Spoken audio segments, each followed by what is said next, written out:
Hi! Hello! నమస్తే. Welcome back to our channel. నేను మీ వైషు. బేసిక్‌గా అనాథ శరణాలయంకెళ్ళి చాలామంది వాళ్ళ బర్త్‌డేస్ జరుపుకుంటారు. ఆ రోజు వాళ్ళతో సెలబ్రేట్ చేసుకుంటే వీళ్ళకి ప్రశాంతంగా ఉంటుంది. ఒకరోజు పిల్లలకి నేను బట్టలిస్తాను, కేక్ కట్ చేయిస్తాను, లేదంటే ఫుడ్ పెడతాను అనుకుంటారు. ఆ ఒక్కరోజు మీరు కట్ చేయిచ్చారు. పక్క రోజు ఏంటి అంటే పిల్లల మైండ్ సెట్ ఎలా ఉంటుంది? నాకు బర్త్‌డే లేదా? నేను ఎప్పుడు బర్త్‌డే సెలబ్రేట్ చేసుకోవాలి? మా అమ్మ, నాన్న ఎక్కడున్నారు? ఇలాంటి థాట్స్ వాళ్ళకొస్తాయి గదా! మీరు చేసేది మంచి పనే అయినా వాళ్ళ సైడ్ నుంచి ఎలా ఉంటుంది ఆలోచన? ఇది ఎవరికి ఇబ్బందవుతుంది? అది గాక వీడియోస్, ఫోటోస్ ఇవన్నీ తీసుకొని సోషల్ మీడియాలో అప్‌లోడ్ జేయడానికి ఎళ్తుంటారు ఇంకొంతమంది. దీనివల్ల ఎవరికి బాగా ప్రాబ్లమ్ అవుతుంది? ఈ విషయం గురించి మాట్లాడడానికి ఈరోజు నాతో పాటు రజనీ రమ్మ గారున్నారు. మేడంతో మాట్లాడదాం. హలో మ్యామ్ నమస్తే. నమస్తే అమ్మా. బాగున్నారా? ఫైన్. ఈరోజు నిజంగానే చాలా బాగున్నారు. Thank you. సో, అనాథ శరణాలయాల్లో బర్త్‌డేస్ అంటే బేసిక్‌గా నేను ఇంతకు ముందు అదొక మంచి విషయమే. ఊరికే పిచ్చి పిచ్చి పార్టీలు చేసుకోకుండా అక్కడికెళ్లి చేస్తున్నారు అనుకునేదాన్ని. కానీ వాళ్ళ పర్స్పెక్టివ్ ఎలా ఉంటదని ఆలోచిస్తే, నా బర్త్‌డే ఎప్పుడు? లేకపోతే నాకు ఈరోజు ఫుడ్ పెట్టారు రేపటి పరిస్థితి ఏంటి? ఈ రోజుకి నాకు బట్టలున్నాయి రేపటి పరిస్థితి ఏంటి? అంటే ప్రతిరోజు ఒకరొస్తారని నేను వెయిట్ చేస్తూ ఉండాలా? ఇలాంటి థాట్స్ పిల్లలకుంటాయి గదా! ఇలా చేసుకోవడం కరెక్ట్ అంటారా? కాదంటారా? మాట్లాడదాము. దీనికి ఫస్ట్ ఆఫ్ ఆల్ వచ్చేసి అనాథ శరణాలయంలో వాళ్ళకి భోజనం ఏర్పాట్లు అవన్నీ మామూలుగా ఉంటాయి. అవును. భోజనానికి వచ్చిన ఇబ్బంది ఏమీ ఉండదు. హ్మ్. దానికి అనుబంధంగా ఉండే గవర్నమెంట్ స్కూల్స్‌లో వాళ్ళకి చదువు అనేది సాగుతూ ఉంటుంది. హ్మ్. ఇటు ఫుడ్డు, అటు చదువు 2 సాగుతూనే ఉంటాయి. కొన్ని అనాథ శరణాలయాలకెళ్ళి నేను కూడా చూశాను. ఓకే. దానికి వచ్చిన ఇబ్బందయితే ఏమీ లేదు. హ్మ్. కాకపోతే ఏంటంటే, నువ్వన్నట్టు బర్త్‌డే ఎవరైనా సెలబ్రేట్ చేసుకుంటే అక్కడికొచ్చి, హ్మ్. అంటే ఆ పేరు మీద పిల్లలందరికీ ఏదో ఒకటి ఇవ్వడం, గిఫ్ట్స్ ఇవ్వడమా, ఫుడ్ ఇవ్వడమా, లేకపోతే ఒక మంచి ఫుడ్ ఇవ్వడమా హ్మ్. అనేది చేస్తూ ఉంటారు. అవును. ఓకే. టెంపరరీగా వాళ్ళు హ్యాపీ ఫీల్ అవుతారు, తింటారు. Okay. Happy birthday to you అని చెప్తారు వచ్చిన వాళ్ళకి. హ్మ్. కానీ ఆ ప్రశ్న వాళ్ళ మనసులో నిలబడిపోతుంది. కరెక్ట్. నిజానికి కొంతమందికి తనెప్పుడు పుట్టాడో, పుట్టిందో గూడా తెలీదు వాళ్ళకి. హ్మ్. బర్త్‌డే ఎప్పుడంటే వాళ్ళకి తెలీదు. హ్మ్. సో, ఆ బర్త్‌డే డేట్‌ని అనాథ శరణాలయం ఎవరైతే మెయింటైన్ జేస్తుంటారో, వాళ్ళే వాళ్ళ బర్త్‌డే డేట్‌ని నిర్ణయిస్తారు. అవును. ఎలా అంటే ఫర్ ఎగ్జాంపుల్ జాయిన్ అయిన డేట్‌నే వాళ్ళ బర్త్‌డేగా. హ్మ్. లేకపోతే నీకేదైనా పండుగంటే ఇష్టమా? లేకపోతే ఇంకోటి ఏదైనా ఒక మెమరీ గుడ్ ఆర్ బ్యాడ్ ఏదన్నా ఉందా? అంటే వాళ్ళు చెప్తారు గదా! అది దాని ప్రకారంగా గూడా ఒక బర్త్‌డే డేట్‌ని నిర్ణయించడం అనేది చేస్తారట. హ్మ్. అది నేను తెలుసుకున్న విషయం. ఇంకపోతే వచ్చిన వాళ్ళు ఎవరైనా సరే ఇప్పుడు మనం ఉన్నాము. మన పిల్లలకి బర్త్‌డే అక్కడికెళ్ళి అనాథ శరణాలయంలో సెలబ్రేట్ చేసుకొని వాళ్ళందరికీ అన్నీ ఇవ్వడం అనేది లైక్ అంటే ఒక దానం హ్మ్. చేస్తున్నాము అవును. అని వెళ్తారు. హ్మ్. చేస్తున్నాము అనుకుని వెళ్తారక్కడికి. ఇక్కడ ఈ చిన్న విషయం ఏంటంటే ఆహ్, మీరు వెళ్ళండి. అక్కడ ఏమి ఇవ్వాలనుకున్నారో, ఏం చేయాలనుకున్నారో, వాళ్ళకి దానం ఇవ్వాలనుకున్నారా, గిఫ్ట్స్ ఇవ్వాలనుకున్నారా, వాటెవర్ చేయండి. కానీ హ్మ్. నేను చెప్పేదేంటంటే, మీరక్కడ సెలబ్రేట్ చేసుకోకండి. ఎగ్జాక్ట్‌లీ. హ్మ్. ఓకే. ఎందుకని వీలైతే మ్యామ్? ఆ! ఆ! వీలైతే వాళ్ళ బర్త్‌డే డేట్స్ అది క్రియేట్ చేసిన డేట్ అవని, ఒరిజినల్ డేట్ అవని. హ్మ్. వీలైతే అది తెలుసుకోండి. యెస్. తెలుసుకుని నెక్స్ట్ ఎప్పుడైనా సరే మీరు ఆ డేట్‌ని వెళ్లి వాళ్ళకి సెలబ్రేట్ చేయండి. బావుంటుంది. ఇంకొకటి కూడా నేను విన్నాను. అనాథ శరణాలయాల్లో ఆ డేట్స్ ఎవరెవరికైతే అందరికీ దాదాపుగా నిర్ణయించిన డేట్‌లే గాని, ఒరిజినల్ డేట్సే గాని ఉంటాయి గాబట్టి, హ్మ్. ఆయా డేట్స్‌లో బర్త్‌డేలు వాళ్ళు సెలబ్రేట్ చేస్తాము అని గూడా చెప్పారు మాకు. ఓకే. అది మరి మన కళ్ళతో మనం చూడం గాబట్టి మనకు తెలీదు. హ్మ్. చెయ్యాలి లెక్క ప్రకారం. ఎందుకంటే వాళ్ళకి పిల్లలు గాబట్టి బాధపడతారు గాబట్టి చెయ్యాలి. ఏదో చిన్నగానైనా చేయాలి. అట్‌లీస్ట్ ఒక ఫ్రాక్ తీసుకురావడమో, ఒక కేక్ తీసుకురావడం అలాంటివి చేసి వాళ్ళకి చిన్నగా సెలబ్రేట్ వాళ్ళే చెయ్యాలి. హ్మ్. సరే మనలాంటి వాళ్ళం వెళ్లి వాళ్ళ డేట్స్ తెలుసుకొని వాళ్ళకి కూడా సెలబ్రేట్ చేసినట్టయితే నెక్స్ట్ మన బర్త్‌డేకి అక్కడికెళ్లి సెలబ్రేట్ చేసుకోవచ్చు మనం. ఆ! వాళ్ళకి నువ్వు చెప్పినట్టు ఆ ఫీలింగ్ రాదప్పుడు. రాదు. అవును. ఇప్పుడు నేను చూసాను కొన్ని చోట్ల అక్కడ ఫుడ్డు తీసుకెళ్ళి పెట్టడం లేతే వాళ్ళకే చెప్తే అక్కడ కుక్స్ ఉంటారు కదా! వాళ్ళే హ్మ్. కుక్ చేసి చెప్తే మనం వెళ్ళి అక్కడ అందరికీ మన చేత్తో పెట్టడం అనేది చేస్తూ ఉంటాము. హ్మ్. మధ్యలో వాళ్ళకి ఎట్లా ట్రైన్ చేస్తారంటే వచ్చిన వాళ్ళ పేరు కనుక్కొని happy birthday to you so and so name వాళ్ళు ఒక సాంగ్ పాడుతారు వాళ్ళు హ్మ్. పిల్లలు. హ్మ్. పాడినప్పుడు అది నాకు కొంచెం బాధే అనిపించిందప్పుడు. ఓకే. పాపం నేను అప్పుడు అడగటం జరిగింది. అమ్మా మీ బర్త్‌డేలు ఎప్పుడు అనంటే నాకు ఈ ఇన్ఫర్మేషన్ ఇచ్చారు. హ్మ్. కొన్ని మేమే ఇస్తాం డేట్స్ వాళ్ళకి తెలీదు కాబట్టి. ఉన్న వాళ్ళకి ఓకే అని. ఓకే. అప్పుడు ఏమవుతుందంటే ఆహ్, వాళ్ళ మనసులో నుంచి నాకెవరు లేరు. హ్మ్. నేను అనాథని అనే ఫీలింగ్ రాదు. ఆల్రెడీ వాళ్ళు దానికి ఫిక్స్ అయిపోయి ఉంటారు. నాకు పేరెంట్స్ లేరు, నేను అనాథని అని డైరెక్ట్‌గా చెప్పేస్తున్నారు. అంటే ఏంటంటే అది కూడా ఏదో ఒక ఆన్సర్ లాగా. అది మైండ్‌కి కూడా తీసుకుంటున్నారా లేదా అని నాకు అనిపించింది. అబ్బా! కానీ వాళ్ళల్లో వాళ్ళు ఎప్పుడైనా కూర్చున్నప్పుడు వాళ్ళకి వస్తుంది ఈ ఆలోచన. ఖచ్చితంగా వస్తుంది. కాబట్టి మనం వెళ్లి వాళ్ళని మరింత బాధపెట్టిన వాళ్ళం అవుతాం. అవ్వకుండా మనం లేదు అనంటే మన బర్త్‌డే కారణం చెప్పకుండా వెళ్లి ఫుడ్ ఇచ్చి రావచ్చు.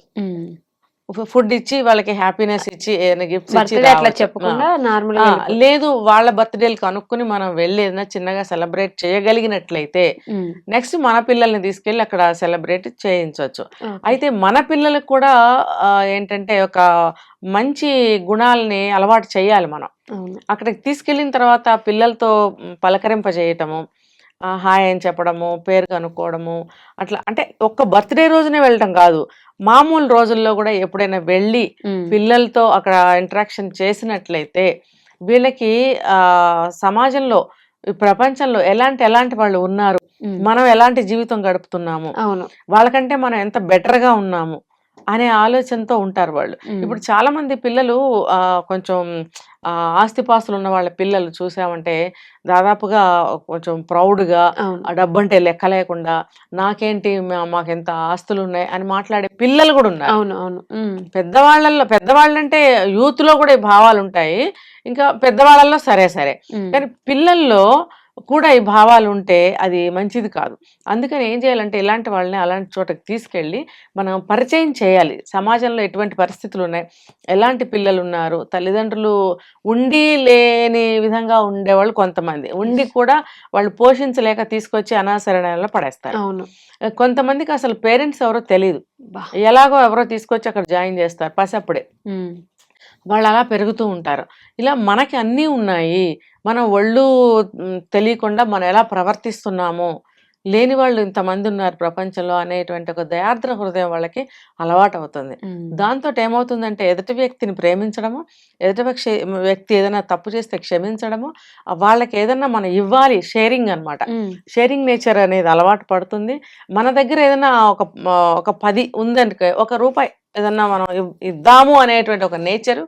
తర్వాత మనకి ఉంటే సరికాదు, ఎదుటివాడికి లేనప్పుడు వాడు హ్యాపీగా ఉండడు. నాకుంటే నేనొక్కడినే హ్యాపీ అవుతాను, తనకుంటే తను హ్యాపీ ఫీల్ అవుతాడు. కాబట్టి అంటే ఉన్న ఆస్తంతా వాళ్ళకి ఇవ్వమని కాదు నా ఉద్దేశం.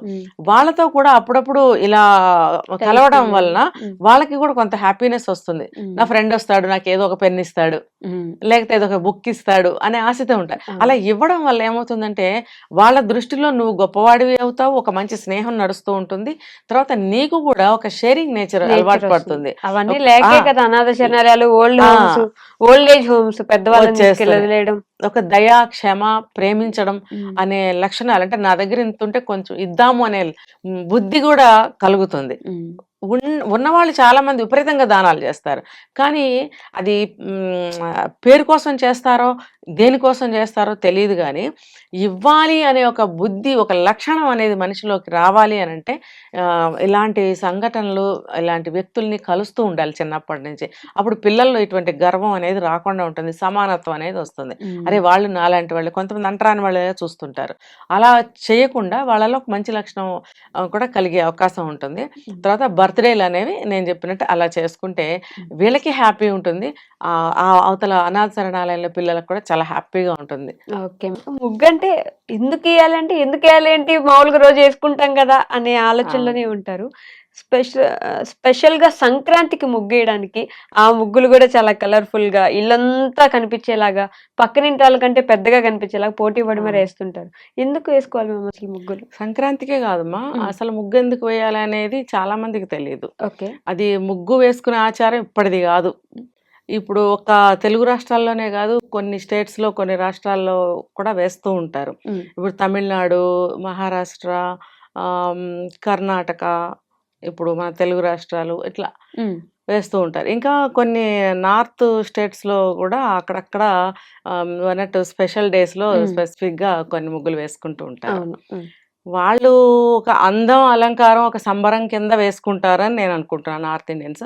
మనకైతే మన ఆచారాలు, శాస్త్రాలు ఎలా పెట్టారంటే పాత రోజులు, ఎప్పుడో మనకెవ్వరికీ తెలియని రోజుల్లో వచ్చినాయి ఇవన్నీ. ఇప్పుడు కూడా ఒక మాట వింటూ ఉంటాం. టైం అయిపోతుంది ముగ్గేవే అమ్మాయి అని తల్లి అంతే కనుక, అంటే ఆడపిల్లలకి ముగ్గేమని చెప్తూ ఉంటారు కొంతమంది అవును. ఇళ్లలో. అంటే ఆడపిల్లలకి అన్ని వచ్చి ఉండాలి అని. అన్నప్పుడు నాకు టైం అయిపోతుంది అని అంటే, ఒక ముగ్గు కర్ర పడేసి వెళ్ళు అంటుంటారు. అవును. ముగ్గేంటి కర్ర ఏంటి అని అనుకుంటాం కదా. యాక్చువల్గా ఏంటంటే గుమ్మానికి ముందు ఫస్ట్ అడ్డంగా 2 గీతలు గీస్తాం. దాన్ని ముగ్గు కర్ర అంటాము. తర్వాత ముగ్గు ఒక దాంట్లో ఫిల్ చేసి వేస్తాం. దాన్ని కూడా ముగ్గు కర్ర లేకపోతే సంథింగ్ అంటూ ఉంటారు. అయితే ఆ ముగ్గు కర్ర అనడానికి నాకు తెలిసిన విషయం అయితే ఇది. మా అమ్మమ్మల కాలం నుంచి వింటున్నాం ఈ మాట. ఒక కర్ర పడేసిపో త్వరగా అంటారు. కర్ర పడేసిపోవడం ఏంటని నేను చిన్నప్పుడు.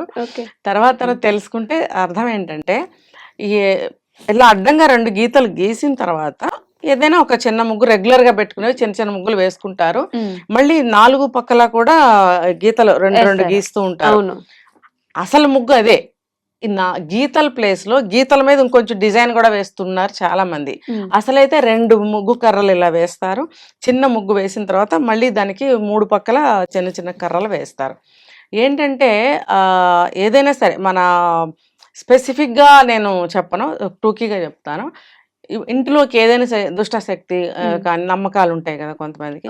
ఒక పీడ చీడ దుష్ట శక్తులు ఏదైనా ఒక బ్యాక్టీరియా ఇవన్నీ రాకుండా ఉండటం కోసం అని చెప్పి పేడ నీళ్లు జల్లి గుమ్మానికి శుభ్రంగా ఊడ్చి, ఆవు పేడ కానీ లేకపోతే బర్రెలు ఉంటాయి కదా ఆ పేడ కానీ నీళ్ళల్లో కలిపి చల్లి అది కొంచెం ఆరిన తర్వాత దాని మీద బియ్యం పిండితో ముగ్గులు పెడతారు. ఇప్పుడు పౌడర్స్ వచ్చినాయి, ఇప్పుడు ముగ్గు కలర్స్ కదా వేరే. సున్నం రాయిని మెత్తగా ఆడేసి చక్కగా అది చేస్తున్నారు. దాన్ని బియ్యం పిండిలో కలిపి కూడా వేస్తున్నారు, ముగ్గు ఇంకా బాగా వస్తుంది. కానీ బియ్యం పిండితోనే ఎందుకు వేయాలి అంటే, ఇప్పుడు ప్రత్యేకించి సంక్రాంతికి చాలా మందికి తెలిసిందే, ఇప్పుడు చీమలకి ఆహారంగా వేస్తూ ఉంటారు. ఇంకొకటి రెండో అర్థం ఏంటంటే, ఇంట్లో పిండి వంటలు అవి చేసుకుంటూ ఉంటాం కదా, పిండి వంటలు అవి చేసుకున్నప్పుడు చీమలు వచ్చి పిండి వంటలకి పట్టుకోకుండా గుమ్మం బయటే ఆగుతాయి చీమలు. ఆ బియ్యం పిండి తింటూ సాయంత్రం వరకు గడుపుతాయి. చీకటి పడిన తర్వాత వాటి కన్నాల్లోకి అవి వెళ్ళిపోతాయి. అయితే ఈ కర్ర ఏమవుతుందంటే, అడ్డంగా ఒకటి పెద్ద కర్రలు 2 గీస్తారు ఇట్లా. అవి దేన్నైనా సరే ఆ కర్ర బయట ఆపుతుందట. ఆ శక్తి ఆ ముగ్గు కర్రలకు ఉందట. అందుకని అడ్డంగా ఫస్ట్ అయితే ఆ చివరి నుంచి ఈ చివరి 2 గీతలు ఖచ్చితంగా గీయాలి. చాలా మందికి తెలీదు, ఆ మూల నుంచి ఈ మూలకి అంత పెద్ద గీతలు ఎందుకు, బుజ్జి బుజ్జిగా మనం చిన్న ముగ్గే వేస్తాం కదా, చిన్న ముగ్గుకి అంత గీత ఎందుకు అని కాదు. గుమ్మం పొడుగుతా 2 గీతలు ఇలా గీయాలి. అది గీతలకి ఆపే శక్తి ఉంటుందంట. ఇప్పుడు దుష్ట శక్తులు కానీ, నేను చెప్పాను ఇందాక, చీడ పీడ దుష్ట శక్తులు ఏదైనా సరే గబుక్కనే బయట ఏదైనా తొక్కి ఇంట్లోకి వస్తారు. అలాంటప్పుడు అసలు అందుకనే చెప్పులు బయట విప్పి రావాలనేది ఫస్ట్ ఎయిడ్ గా పెట్టారు. చెప్పులతో తొక్కుతాం మనం కదా. తర్వాత బయట పాతకాలంలో అయితే కాళ్ళు కడుక్కొని వచ్చే సౌకర్యాలు ఉండేవి. ఇప్పుడు కూడా కొన్ని చోట్ల ఉంటున్నాయి. కొంతమందికి అపార్ట్మెంట్ స్టైల్లో ఉండటం లేదు కానీ, అందుకని చెప్పులు బయట ఇప్పి వచ్చే ఆచారం ఇప్పటికీ మనం 99% అందరూ చేస్తారు. ఎక్కడో ఒక మూర్ఖులు కొంతమంది చెప్పులతో ఇంటికి వచ్చేస్తారు కానీ లోపలికి ఆ చెప్పులు అక్కడ ఇప్పడం వల్ల ఏమవుతుందంటే 3 వంతులు మనకు అక్కడ వదిలిపోతుంది. ఇంకా ఉట్టి కాళ్ళతో మనం లోపలికి వస్తాం. వచ్చినప్పుడు ఏమవుతుందంటే ఆ శక్తి ఆ కర్రలకు ఉంటుందంట, ఆపే శక్తి. మనం వచ్చినప్పుడే కాదు, బయట నుంచి ఏదన్నా ఇంట్లోకి ప్రవేశించడానికి లేకుండా ఆ శక్తి ఆపుతుందట. తర్వాత ముగ్గు వేసిన తర్వాత 4 పక్కల ఎందుకు గీయాలి అని అంటే, అక్కడ మనం మంచి ఉద్దేశంతో ఒక భగవత్ స్మరణతోటి ముగ్గులు వేయాలని కూడా చెప్పేవారు మా అమ్మమ్మల వాళ్ళు. అది ఏమవుతుంది, ఆ భావంతో అలా అనుకుంటూ వేయడం వల్ల మనం ఆ ముగ్గులు ఒక దైవశక్తిని బంధించినట్టు అవుతుందట. బంధించాలి కాబట్టి 3 పక్కల కూడా గీతలు గీస్తాం. అప్పుడు అది అక్కడ బంధించబడి ఉంటుంది, ఆ శక్తి అనేది కాపాడుతూ ఉంటుంది. సో మనం చెప్పులిప్పి లోపలికి వచ్చినా కూడా మనకి ఇంట్లోకి చెడు రాదు అనేది ఒకటి. తర్వాత చీమలకి ఆహారం. వర్షాకాలంలో పెద్ద పెద్ద చీమలు వస్తాయి. అవును, కండ చీమలు, గండు చీమలు అంటారు. ఎంత తలకాయ అది పట్టుకుందంటే వదలదు. సో అవి కూడా ఇంట్లోకి రాకుండా బయటనే ఆగుతాయి. అర్థమైందా? ఇప్పుడు పేడ నీళ్లు చల్లటాలు లేవు, ముగ్గు నేచురల్ ముగ్గు లేదు, బియ్యంతో లేదు. అది మన ఇంట్లో ప్రతి ఒక్కళ్ళు కూడా ముగ్గుంది అన్న ధ్యాసతోటి పక్క నుంచి రావాలి కానీ తొక్కుకుంటూ వచ్చేస్తారు కొంతమంది హడావుడిగా. ఇది ఉండాలి వాళ్ళకి కూడా, ముగ్గు తొక్కకూడదు అనేది. ముగ్గు తొక్కకూడదు అంటారు. ఇందుకనే ఈ కారణం వల్లే ముగ్గు తొక్కకూడదు. ఓకే. ఏం చేస్తారు, నువ్వు అడ్డంగా ముగ్గేసావు, మేము ఎలా రావాలి, ఎలా వెళ్ళాలి, ఇంట్లో వాళ్ళే పోట్లాడతారు. సో మన కోసం ఎవరైనా బయట వాళ్ళు వస్తే సరిగ్గా ముగ్గులో నుంచుని బెల్ కొడతారు. అవునా? అరే కలర్ఫుల్ గానో లేకపోతే అందంగానో ఒక ముగ్గు వేసుకున్నారు, పక్కకు నుంచుని బెల్ కొడదామనే కామన్ సెన్స్ వాళ్ళకి కూడా ఉండదు. మనం తలుపు తీయంగానే శుభ్రంగా అది ఇలా ఇలా అయిపోయి ఉంటుంది, మనకి మనసు ఎంతో బాధ కలుగుతుంది, వచ్చిన వాళ్ళ మీద కోపం కూడా వస్తుంది. కానీ మనం వాళ్ళని ఏమనలేం. నాలాంటి వాళ్ళైతే ఏ బాబు బుగ్గు కనిపించట్లేదా, కాస్త పక్కకు నుంచి బెల్లి కొట్టకూడదా అని అడుగుతాం అనమాట. ఎందుకంటే కష్టపడి ముగ్గు వేసాం కదా. సో ఆ వచ్చిన వాళ్ళు కూడా పండగ రోజులనే కాదు, ఎనీ డే సంవత్సరం పొడుగుతో ముగ్గు వేసుకునే ఆచారం మంది. ఆ ముగ్గు ఉంది, ఏదో చాక్ పీస్ అనుకోండి, అది కూడా తొక్కకూడదు, అది కాలుతూ పోతుంది. అది కూడా పిండితోనో లేకపోతే పౌడర్తోనో వేస్తే అది పోతుంది. ముగ్గు అనేది అసలు తొక్కకూడదు. ఎందుకు నేను ఇందాక చెప్పాను, అందులో మనం ఒక నామస్మరణ చేస్తూ భగవంతుడిని ముగ్గు వేయాలి, మంచి ఆలోచనలు చేస్తూ చేసినప్పుడు దైవశక్తి అందులో బంధించబడి ఉంటుంది. ఆ కర్రలతోటి, ముగ్గు కర్రలతోటి మన ఆ శక్తిని అక్కడ బంధిస్తాం కాబట్టి ముగ్గు తొక్కకూడదు. ఓకే. కానీ సంక్రాంతికి ఇప్పుడు ఊర్లలో ముగ్గులు పోటీలను పెడుతుంటారు, దాని వెనక ఉన్న ఉద్దేశం చెప్తాను. ఈ సంవత్సరం పొడుగుతా వేసే ముగ్గులు ప్లస్ చిన్న చిన్న ముగ్గులు వేసుకుంటాం. ప్రత్యేకించి పండగ రోజుల్లో, ముఖ్యంగా సంక్రాంతి పండగలకి నెల రోజులు కూడా ధనుర్మాసం స్టార్ట్ అయిన దగ్గర నెల పట్టడం అంటారు. అక్కడ నుంచి పండగ అయ్యే వరకు కూడా రథం లాగటం వరకు వేస్తుంటారు. ఇదంతా ఏంటంటే అందులో ఒక కథ దాగి ఉంటుంది. రెండోది ఏంటంటే ఆడపిల్లలకి ఇది ఒక ఎక్సర్సైజ్, వంగడం లేవడం. ఇంకోటి ఏంటంటే వాళ్ళ యొక్క కళని కూడా తెలియజేస్తుంది. కళాత్మకంగా ఉండాలి హృదయాలు, మనం క్రియేటివిటీగా ఉండాలి. ఇవన్నిటికీ ఆస్కారం ఆ ముగ్గు కల్పిస్తుంది. వంగడం లేవడం 10 రంగులు కలిపి వేస్తాము. లేవడం వంగడం తోటి ఎక్సర్సైజ్ ఉంటుంది ఆడపిల్లలకి నెల రోజులు. ఇంకా సంవత్సరం పొడుగుతూ కూడా ఆడపిల్లలతో ముగ్గులు వేయించేవాళ్ళు. మాకన్నా ముందు తరాల వాళ్ళు బాగా వేస్తారు. మేము చాలా ఒక 10% మేము వేసి ఉంటాం. ఎప్పుడన్నా పని ఆమె రాకపోతే మా అమ్మగారు ఒక ముగ్గు కర్ర వేసాడు అంటే ఆ కర్ర వేసి వెళ్ళేవాళ్ళం. మాకేం ముగ్గులు కూడా అంత వచ్చేవి కాదు, బుక్కుల్లో చూసి వేసేవాళ్ళం. మళ్ళీ ఈ పండగలు వచ్చినప్పుడు ఇంట్రెస్ట్ గా బుక్ లో చూసి వేసేవాళ్ళం. ఆ ఒక్కరోజు వేసినందుకు నడుము పట్టేసేది. అందుకనే ప్రతిరోజు ఆడపిల్లలతో ముగ్గులు వేయించేవారు పూర్వకాలంలో.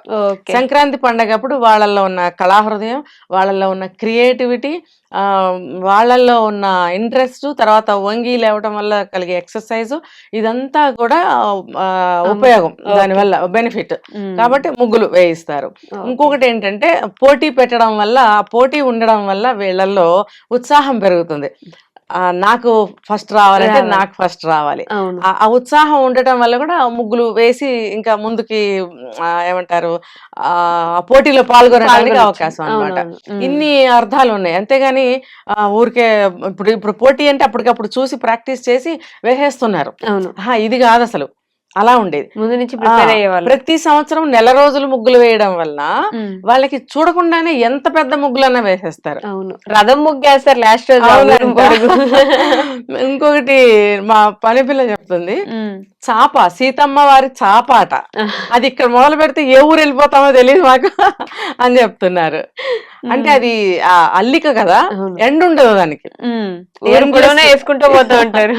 ఎండ్లెస్ అన్నమాట ఆ ముగ్గు, సీతమ్మ వారి చాప అనేది. ఆడపిల్లలందరూ వీధుల్లో వాళ్ళు ఈ వీధి నుంచి ఆ వీధి నుంచి అందరూ కలుపుకుంటూ పోతారంట.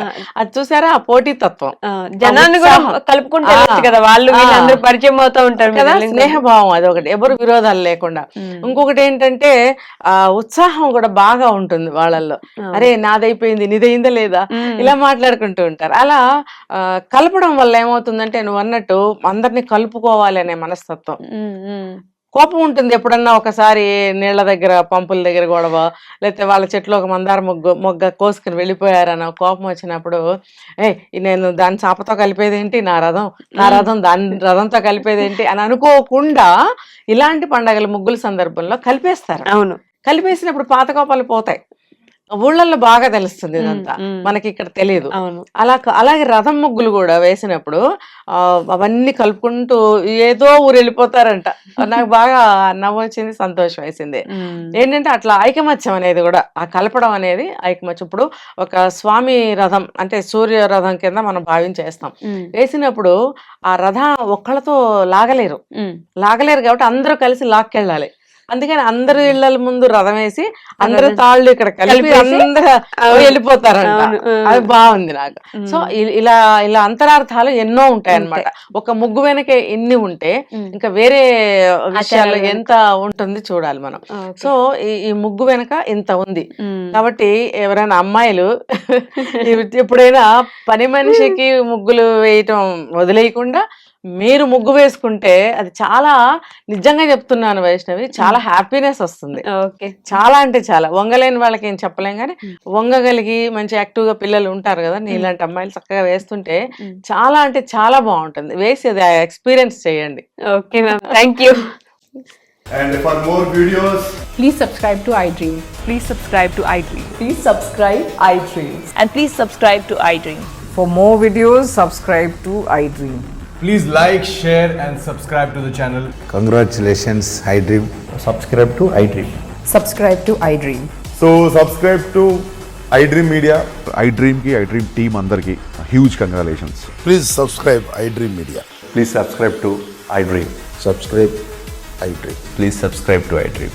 iDream అంటే నా కళల ఛానల్ను సబ్స్క్రైబ్ చేసుకున్న నోరు తిరుగుతలేదు, మీరైతే గంట గుర్తు కొట్టండి. For more such videos, please subscribe to iDream. Subscribe to iDream. Please subscribe to iDream. Please subscribe iDream Media. Please do subscribe to iDream. Please subscribe to iDream Media. For best entertainment and information, please subscribe iDream. And don't forget to subscribe to iDream.